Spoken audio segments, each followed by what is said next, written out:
Skarloey had been to the works to be mended. He felt much better. Rusty the Diesel was helping him off his rail car. Skarloey hadn't met the little diesel before. Rusty seems a kindly sort of engine, he thought to himself. I help to mend the line and do odd jobs, explained Rusty. I hear everyone is looking forward to seeing you again. Come on.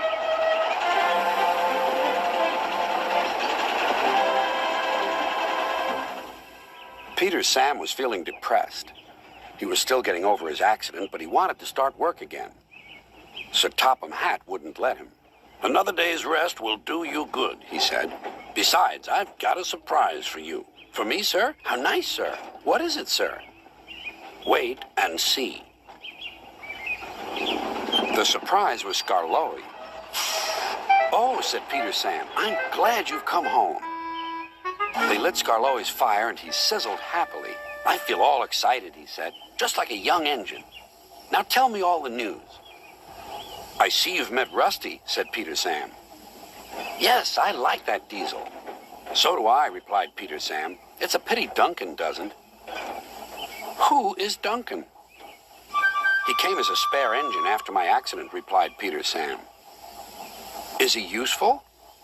He keeps busy, and I'm sure he means well, but he's bouncy and rude.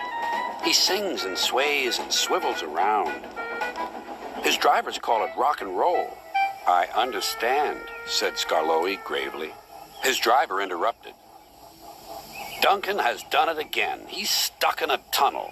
Come on, old boy, we'll have to get him out. Skarloey was pleased. He wanted to run, looked forward to meeting Duncan. They found the caboose and some workmen and hurried up the line. How nice and smooth the rails are, thought Skarloey. They've mended all the old bumps. The little diesel has helped to do that. What a difference Rusty's made to the line.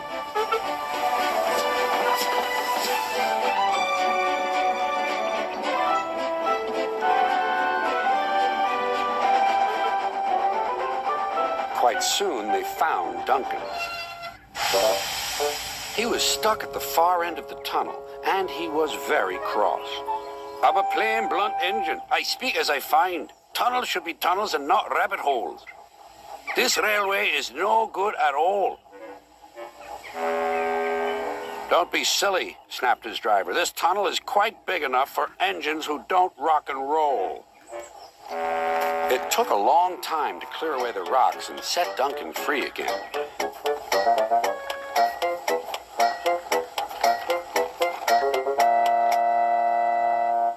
At last, Skarloey was able to push Duncan and his coaches safely through.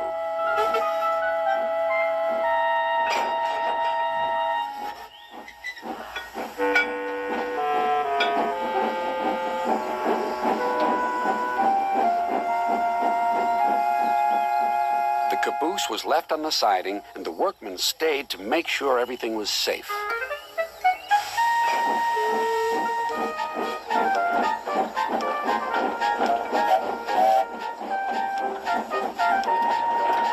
Duncan grumbled all the way home, but Skarloey paid no attention. Later, Sir Topham Hatt spoke severely to Duncan. Listen to me. There is nothing wrong with that tunnel. You stuck in it because you tried to do rock and roll. Tunnels are not dance floors, and you are not a pop star. Then Sir Topham Hatt gave his full attention to Duncan's funnel. If it happens again, he ended ominously, I shall find ways to cut you down to size. In other words, your career is on the line. Need I say more?